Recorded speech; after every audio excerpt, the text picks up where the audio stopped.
Now, Sports Talk with Broads. Here's Hunter Brody.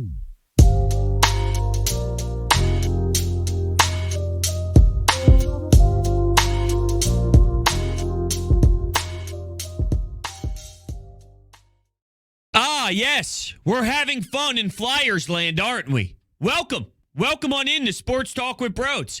Chuck Fletcher needs to be fired right now. There's no reason for him to have a job. GM malpractice. How JVR is still on the club is impossible. It's unacceptable. It's embarrassing. You got Stevie Y out there just literally making a joke of the GM. Come on, man. I mean, seriously. Detroit, to pull out the trade that late, I think there was something behind it. I think Stevie was making a message to the league going, yo, Philadelphia, your GM blows. He blows. This guy blows. He blows. There's no reason he should be in charge right now. And the problem is, I don't even know if he is in charge because Bobby Clark and Homer and Bill Barber and all the old school Flyers are still poking their damn head into the decision making. And that's why we are where we are right now. You have to clean house. You have to get rid of everybody. Right now, there's pitchforks for Comcast, and I'm not going to tell you that's wrong. But the biggest issue are the old school Flyers that continue to run this organization into the ground. When will they look in the mirror and realize everything we do sucks? Chuck Fletcher was hired here in 2018. It's 2023. It's been 5 years. And you know where we are? We're about to start a rebuild. How? How is that the path? And it makes no sense how they value assets. I don't know how they do it. So this JVR thing, there's actually people defending Chuck. I can't believe it. There's people saying, well, to be fair, JVR's not really that good of a player. Shut up. This is the NHL trade deadline. Guys like JVR move every single year. Oh, but he makes too much money. Shut up. We're taking 50% back. And you know what? This is on Chuck. You do everything in your power to get him out of here for assets because you're starting the rebuild. So you get rid of everything. The McEwen trade, I can get behind it. The Patrick Brown trade, I can get behind it. The fact that Justin Braun is still here is pathetic. You sell everyone. And he tried to literally look at everybody in the face during his media availability and say he didn't get any offers. No, Chuck, you got offers. You didn't get offers that you like. But who are you to be the one to think the market is where your brain thinks it is? Because you're way off. You're out of touch. So you might not like the offer, but reality is you got to take the offer. Because the alternative is he's just here. And you're wasting a chance to get a 5th-round pick. I don't care that it's a 5th-round pick. And yeah, I'd probably rip him that he didn't get a 4th. But you still make it instead of not making the trade at all. Take back anything. You have to make a move. The fact that you didn't is GM malpractice. Now, my wishful thinking is this is enough to get him canned. This was so unorganized and so embarrassing. He was all over the place. Well, I've been trying for weeks. Oh, but I didn't have many offers. Well, how come Seattle, Vegas, Minnesota, Detroit, all these teams were interested late? You did. You just didn't like it. But you don't know what you're doing. There's 0% chance, that JVR's not moved at the deadline. 0! It can't happen. This is bad. It's so bad. It's so bad. And I'm thrilled that Flyers fans are finally starting to voice their frustration at a level that needs to be done. The last 2 days on The Fanatic have been heavy lines of nonstop Flyers fans freaking about how they're not renewing their season tickets. I felt bad for one woman who was literally in tears. They were her family's season tickets. They were passed down. She has to get rid of them because she can't let the Flyers know that this is okay. I don't even want Danny Briere taking over at GM. regardless if he's good or not. When I tell you clean, I want it cleaned. And I'm just hoping and praying that this is the domino. I can't believe it's this, right? I mean, what has Chuck Fletcher done? Nothing. He's done nothing. But the fact that we're here, this has to be it, right? This has to be the last chance he has. But knowing the Flyers way, he'll get a promotion. And they'll just try and get a little cute and slide Danny Briere in there. And no. He needs to be gone today. Today. I don't know what you're waiting for.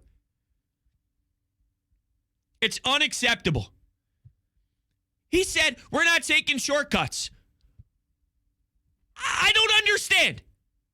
What do you mean you're not taking shortcuts? You think holding on to JVR?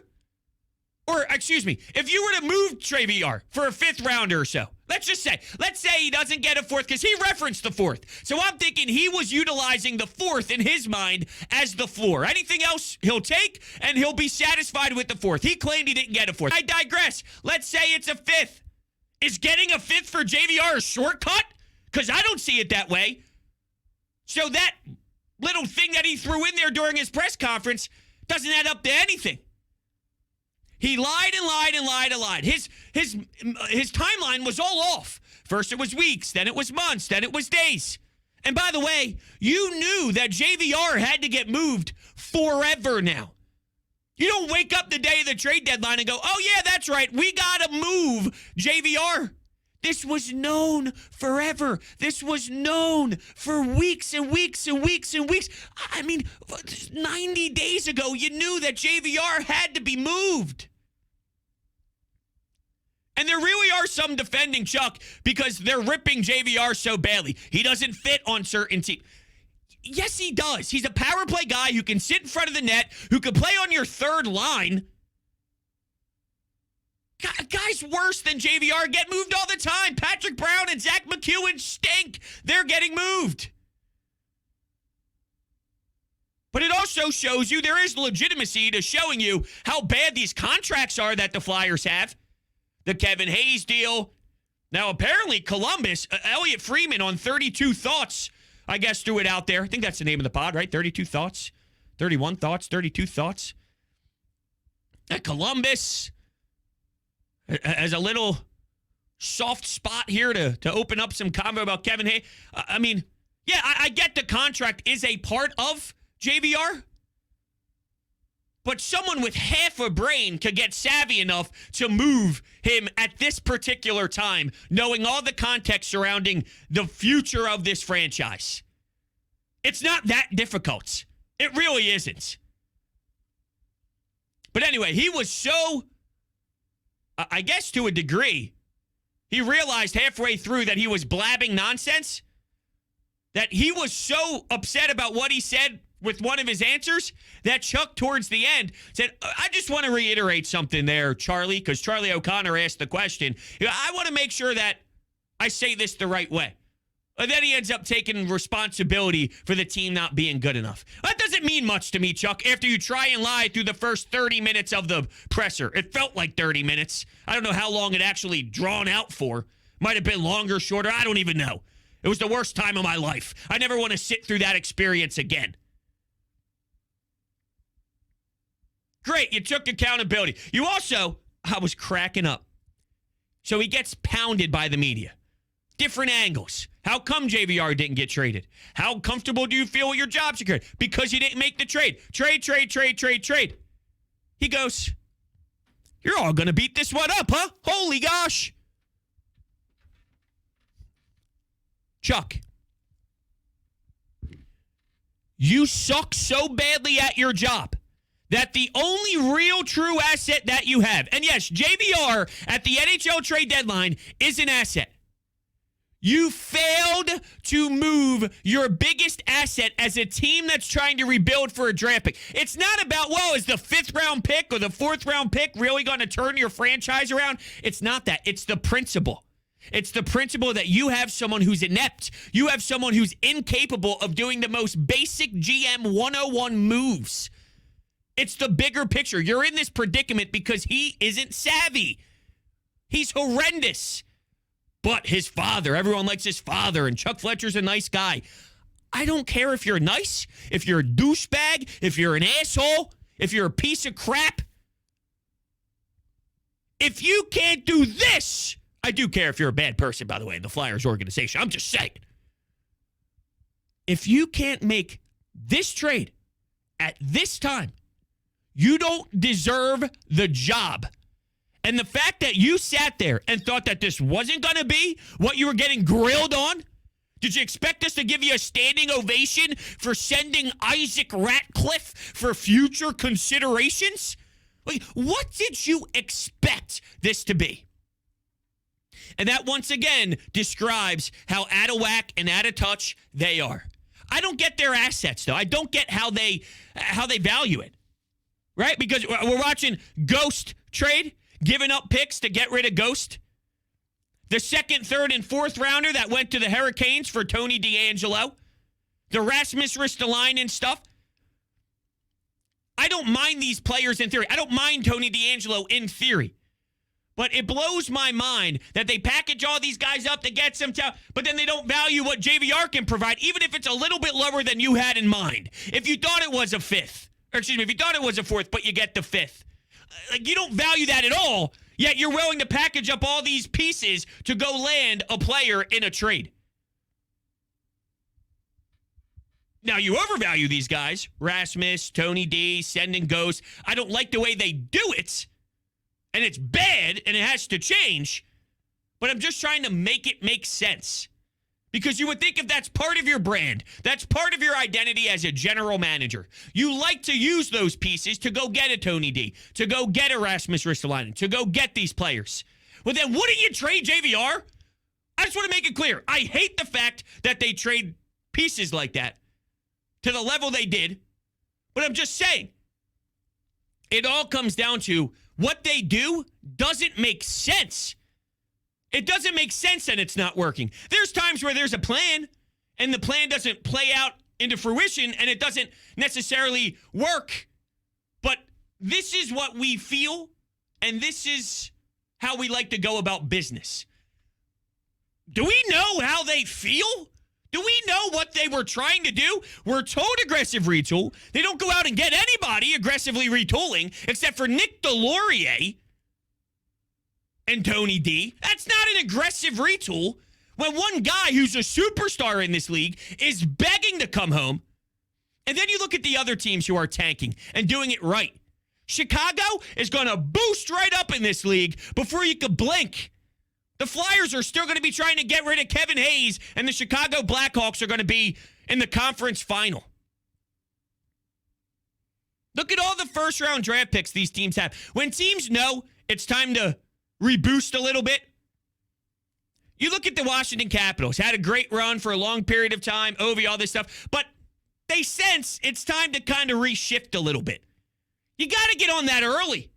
Right now, they're not even stripping down correctly. Now, the Capitals are in a different position because Ovechkin is in a spot where he's chasing history and Wayne Gretzky and all that stuff. So there's going to be a lot of noise and a lot of buzz surrounding Washington. They have a selling point. What's your selling point with this Flyers club? And it's not Carter Hart. Carter Hart's a fantastic goalie. I'm not bashing the kid. But with everything surrounding this, I'm not going to the barn to go catch Carter Hart. It's not Konechny, who's a good player. He's a top six forward. He's a second line guy. You go back to the draft picks. Scott Lawton, first round draft pick, third liner. Sanheim, not good enough, first round draft pick. Ivan Provorov, we overrated, first round draft pick. Jay O'Brien, Morgan Frost. Jay O'Brien was so bad, left Providence, went to go play junior. Now he's at BU. But I mean, where he's at with the trajectory is a joke. I like Forster. I like Cutter Gauthier. I don't think they're stars, though. I want, seriously, this is what I'm starting to demand because I do this for every other sport. I did this with the Sixers. They got Joel Embiid. I know they don't grow on trees, but I want a Sidney Crosby, an Ovechkin, a McDavid, a Nathan McKinnon. There's a lot of, Drew Doughty. I don't put Drew Doughty on those level of players, right? But he's a guy who's a face of a serious franchise. Now, you had Claude Giroux. And the fact that Chuck Fletcher was the reason why. He was like, I'm not bringing this guy back, this and that. Oh, it became a mess. I wonder what happened if there was a competent general manager, because I know towards the end, those two were butting heads insanely. Not that G would have been the difference, because you saw that he could do his thing and the surrounding pieces are still terrible, and, well, the franchise was still stuck. But I need that. I need that. And I'm excited about Cutter. I really am. But with how low we are, a Cutter Gauthier isn't moving the needle for me to, like, we're so down bad. We're so down bad. We're more down bad than anything in the than we've ever seen in the history of this franchise. So, it's just crazy to me. 2018 to now, and you've gotten worse. You've gotten worse. We're now restarting a rebuild. I don't know how that even happens, but I do know the GM needs to go. And I don't care if you think Chuck Fletcher's a good GM. If you're Dave Scott, if you're Comcast, if you're anybody in that front office right now, and you see Chuck Fletcher, whether you think he's good or not, I don't know how you look at the results and think that he deserves to stay. I don't know how you think he's good. His time in Minnesota, tough salary spot for the franchise. And they were at least making the postseason, but they were getting stuck towards the end, couldn't get out of the first round, having a little bit of trouble. I think there were some second rounds in there too, but kept hitting the wall. Well, we're in some tough salary spots here, and he's not even capable of getting close to the postseason. It's time to strip it down. And Chuck's afraid to use that word. Well, it's just terminology.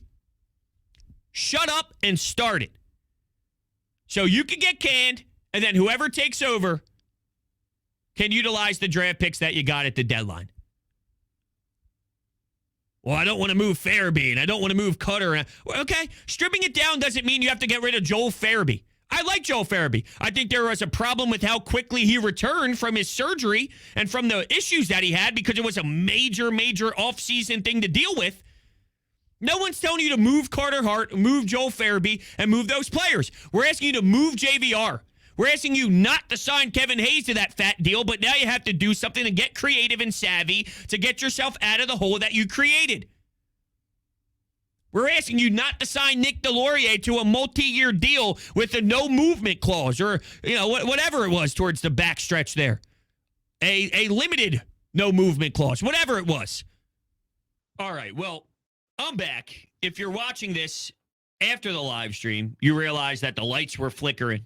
I lost my power, and I do have Comcast. So I wonder, are they tapping into the homes? Is Chuck Fletcher possibly sitting in his office right now, instead of focusing on, I don't know, the sport of hockey, getting better as a general manager, caring about his job? No, of course he doesn't do that. Instead of focusing on how to be someone who can run a franchise, why not tap into the homes of people who's ripping me to shreds? What a joke! What a joke! What a joke the Flyers are right now. Justin Braun's a winger.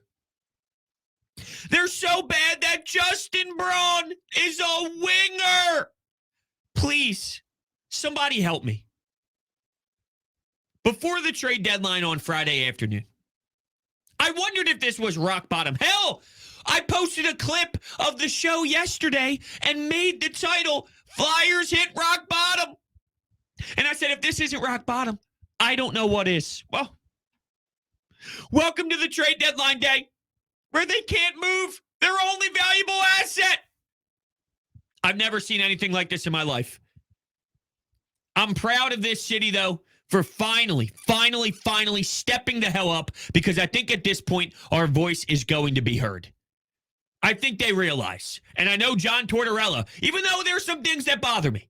I don't like the way he treats Joel Farabee. I don't like the way he treated Kevin Hayes at one point. I'm not the biggest fan with sometimes the relationship with the mental battle with some of these athletes. But at the end of the day, I don't know if that's something that, not that I don't care about, but there's such a larger issue that I feel he knows how to handle, or at least he has the right thoughts in mind, and he has the pressure to do it, and he can force the pressure on others to get the game plan set so they can push forward and make the proper decisions, you're so lost that I'm willing to look at the trade-off. So I'm not the biggest fan on how he benches and healthy scratches Travis Sanheim in his hometown when you're on a team that stinks so badly. Just play Sanheim in Calgary when his family's here. There is a human element to it. Oh, he doesn't deserve to play. Stop it. There's a respect level at this profession. This team is so down that there's no reason not to let the kid play in his hometown. And then he has the audacity to say, I had no idea. Yeah, of course you do. Everyone knows where these players are from. But anyway, like that type of stuff, I don't love it. But I know he gets hockey. And I know he's been around enough to realize that this is problematic. He joined us on Thursday this week. And I asked him, I'm like, Torts, I like your vision. I see your vision. I feel your vision.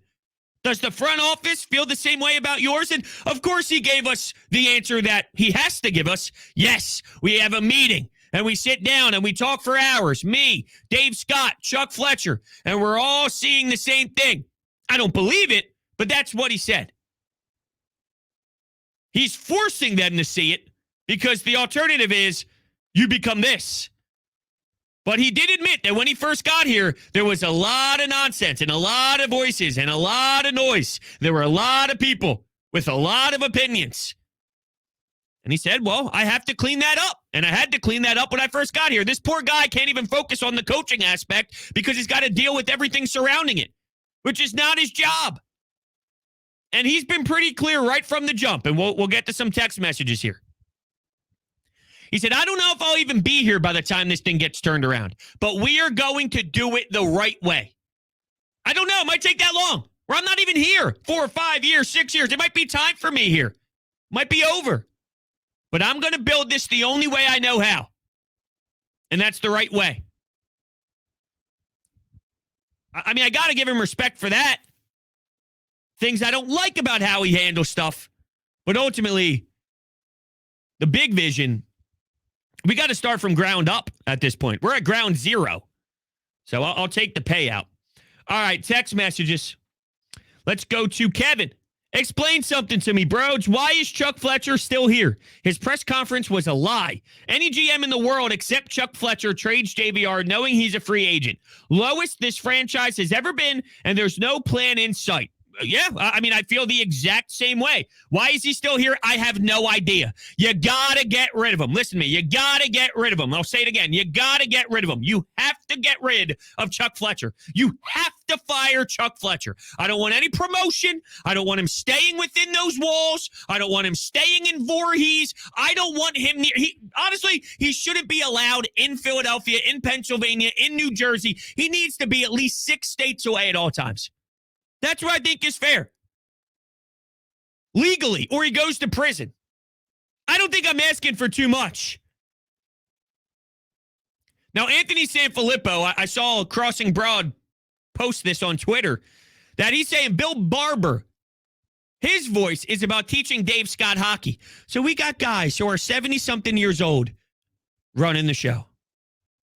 You ever think that maybe the game has developed? Which way's the NFL going? I like experience, don't get me wrong. How old's Nick Sirianni? How old's Sean Desai? How old is Brian Johnson? There's something to keeping up with the new curve and learning what's new and adapting to how the game is played now. I don't find it weird that guys who are 70 plus who are watching the game are struggling to get the proper product out there.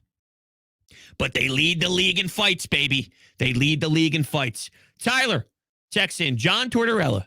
What does he do from here? Does he have to implement winning into the front office too? How is that fair for John Tortorella? I'm happy he's here to crush Chuck every step of the way. He's not sugarcoating it. He tells you how it is. You might not like it. But since day one, he's been throwing jabs and throwing subtle things towards Chuck all season long. He feels Chuck is clueless, and he's not wrong. But I think that's a great question. You said, how is that fair to him? It's not. It's not. Now, let me play devil's advocate for a second. He took the job. He took the job. There's only limited amount of jobs. He got on that bench, and he knew it was going to be a project. I don't think they lied to him. Although they probably did sell him that they were ready to kind of kick it into gear. But John's smart. And I think John probably realized, okay, they're lying. I've been in a lot of these before. I've been in a lot of meetings and a lot of interviews, and I've heard what GMs and what owners and what corporations say during this, and then I get into the building and I see that it was full of crap. So I don't think he got fooled, but he knew it was going to be a project regardless. He said it. How is this fair? It's not. But he did sign the dotted line. I don't know if he knew if it was as bad. Maybe he thought on a scale 1 to 10, if 10 is where we're at now, and really we're probably at an 18 if it's a 1 to 10 scale, he probably thought there were a 7. He probably thought there were an 8. There's probably more play. He probably thought that I can move along with Provorov. I can move along with Sanheim. We have to help them develop, and we need them to get better, but they work. I can do something with them. And then it's like, oh, I don't know if we can. But then for every player like that, there's a Noah Cates. He probably didn't have the highest ceiling on Noah Cates that he could work with Noah Cates. And I think Noah Cates is an everyday guy, bottom 6 forward, more of a fourth line center, in my opinion. But so I'm just saying, but to be fair, right, as we're kind of playing this out, what Sanheim's ceiling was and then being excited about a fourth line center, huge difference. The fact that Sanheim and Provorov can't play, the fact that Noah Cates can play a fourth line center role, well, what's a bigger problem here? Filling a first line D pairing, filling a second line D pairing is way more significant than a fourth line center role. So it doesn't even out. It's not fair to him. But at least I think he's got the toughness to grind through it. Because some coaches would just be there. Say, well, this was the hand I was dealt. I'm just going to coach. Whatever they give me, they give me. I don't have the pedigree to barge into an office and demand certain things. So maybe it's all a blessing in disguise. The fact that Chuck screwed this up gets him canned, and the fact that John Tortorella, even though I don't think he was the right timing, clearly, because he's always a I'm going to win guy, maybe it ends up being what you needed. Because if it was a different coach here, he's just a puppet, then you're lost. Even more than you are now. Last one, Johnson. This doesn't get Fletcher fired. I don't know what will. It's nothing I've seen before. I was laughing listening to the best show ever today as you all debated the worst GM in Philadelphia history. You said Klentak was a Hall of Famer compared to Chuck, and I think it's valid. How sad is that? Please get everyone out of this front office. Clark, Paul, everyone need to start fresh. The people have spoke, and I'm proud that the people have spoke. Where do we go from here? I don't know. I'm sorry that we have to do this, but we have to do this. Thank you all so much. I'll catch you guys on the next one.